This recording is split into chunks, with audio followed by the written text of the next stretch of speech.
Little Red Riding Hood. Once upon a time there lived a little country girl, the prettiest creature who was ever seen. Her mother had a little Red Riding Hood made for her. Everybody called her Little Red Riding Hood. One day her mother said to her, "Go, my dear, and see how your grandmother is doing, for I hear she has been very ill." Little Red Riding Hood set out immediately. As she was going through the wood, she met with a wolf.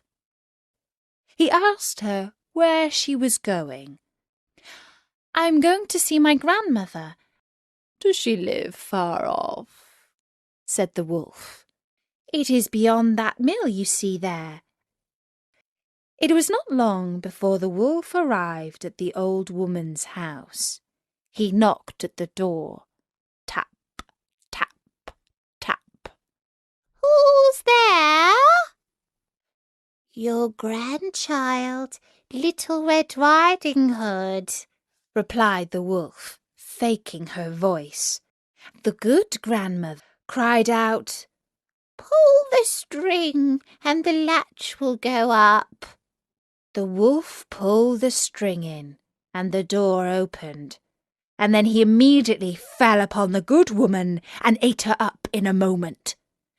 He then shut the door and got into the grandmother's bed, expecting Little Red Riding Hood, who came some time afterwards and knocked at the door. Tap, tap, tap. "Who's there?" said the wolf. "It is your grandchild, Little Red Riding Hood." The wolf cried out to her, "Pull the string and the latch will go up." Little Red Riding Hood pulled the string and the door opened. "Grandmother, what big arms you've got!" "All the better to hug you with, my dear." "Grandmother, what big ears you have!" "All the better to hear you with, my child." "Grandmother, what big eyes you've got!" "All the better to see you with, my child."